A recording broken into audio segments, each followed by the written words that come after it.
Number 13. Now in 13, we're going the opposite direction compared to 12. In number 12, we went from volume up here, and we had a couple of weird ones, a couple of weird volumes here, and we converted into grams. This time we're going from grams, and we're going to end up in liters. Now we do have a little bit of a weird mass right there for D, but we'll come to that.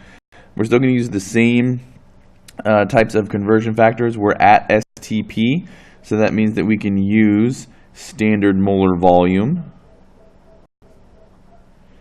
right? And 1 mole is equal to 22.4 liters.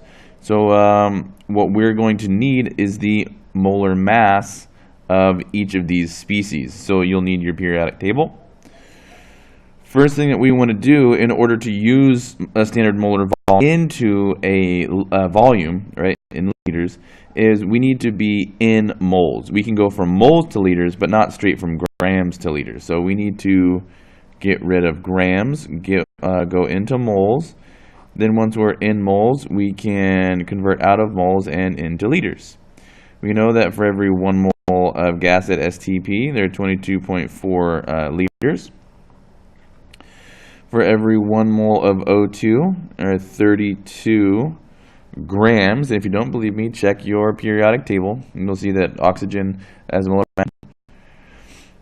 You see that grams cancel with grams, moles with moles, and the only thing left is liters. And so, time for calculator.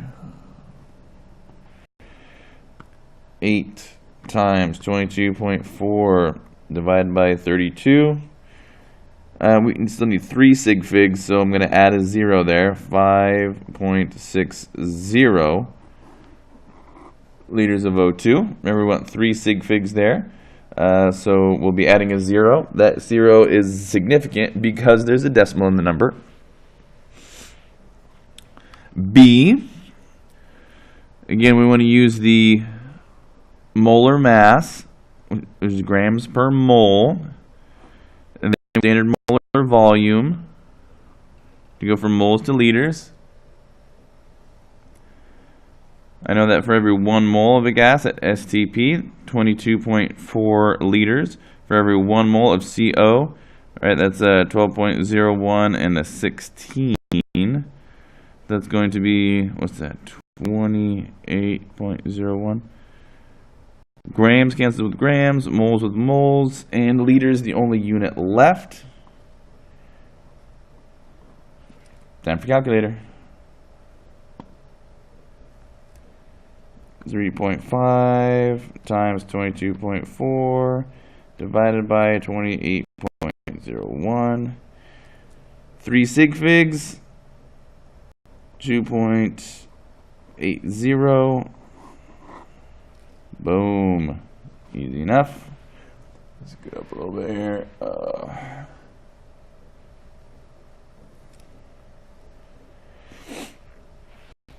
All right. Again, we want out of grams, right? So we go down and diagonal, so it'll cancel. That way we can go into moles, and once we're in moles, we can use the standard molar volume to go from moles and into liters. So we'll be in liters by the end of this conversion here, as long as we plug in the correct values.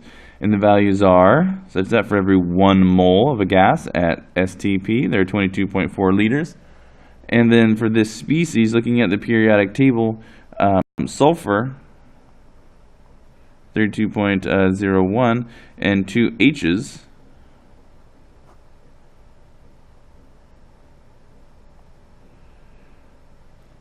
be for every 1 mole of that, it would be 34.03 grams. And we're ready for calculator.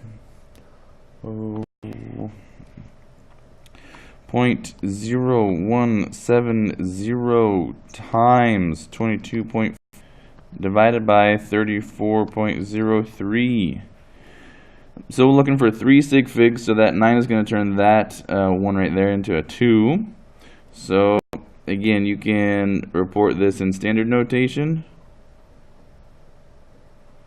like that, or you can move that decimal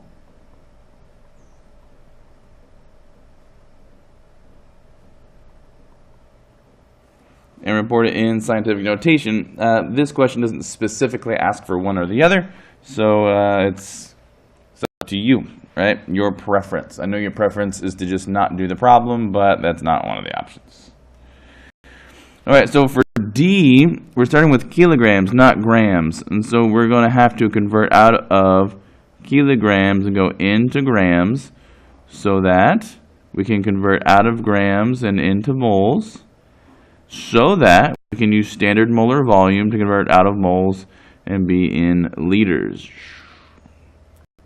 Right? Kilograms cancel with kilograms, moles with moles, and I am ready to calculate liters of NH3.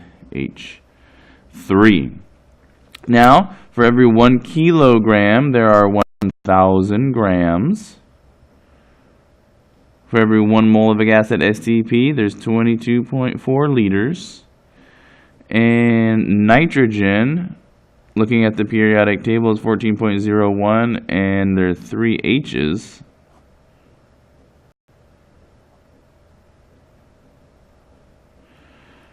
So for every 1 mole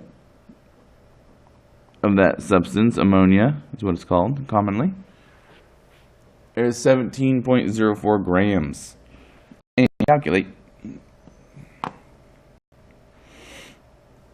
Oh, goodness gracious me. There is gosh darn it, times 10 to the 5. How do I plug this into the calculator? So I got a whole bunch of symbols here. Maybe there's a caret. Maybe there's a times 10. To an exponent. Maybe I can use the shift or the alpha function to get to some other thing that will help me. Or I could just not deal with the exponent right now and stick with the coefficients and leave the times 10 to the 5th for the end. So let's try that. 2.25. Let's see, I'm on the screen, yeah. 2.25 times 1,000 times 22.4 divided by 17.04 equals.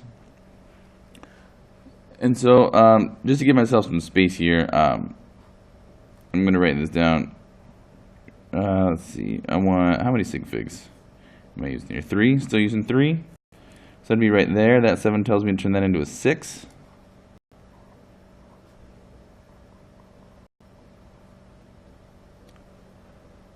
So what I've done here is I have looked up my number. Okay, I looked up my number that the calculator has given me. I know that I have to curve this times 10 to the 5th over here. That can't just disappear. I don't really want to deal with it quite yet, but I have to keep it around. So after crunching all the other numbers, I find that this is my response. And if I conserve the times 10 to the 5th, I have to slap that times 10 to the 5th to the end of it. Now, you see I've changed the numbers a little bit. That's just because I have looked at how many sig figs I need, and so I need 3. And so that's that 5 right there. The 7 tells me to turn that 5 into a 6. But in order to keep that place, right, a placeholder to make it, a 2,900, I need another 0. But in order to make it not significant, right, which would kind of be counterproductive since I'm trying to consider sig figs, I need to make sure that there's no decimal in there. But that right there is not proper scientific notation. That is not proper scientific notation. So I'm going to have to move the decimal. Now I'm going to have to move the decimal 3 times. From there, 1, 2, 3. Right? Because this number is too big. 1, 2, 3 places. That means I'm going to have to change the exponent by 3. The question always is, well, I moved the decimal left or right, so should I make the exponent larger or smaller? I don't like to think of it in terms of left and right. I think this number is too large to be in proper scientific notation. I need to change this exponent in such a way to reflect that this number was too large. What do you do to this to show that this was too large? You make this bigger, right, to reflect that fact. So I'm actually going to report 296 times 10 to the 8th liters of ammonia. Now you might notice that I dropped this very last zero because now in this response, remember I still only want 3 sig figs. Since I have a decimal, if I kept this 0, the decimal present would make this 0 significant, and I don't want that, right? That would make 4 sig figs, so I only want 3, so I just dropped that 0.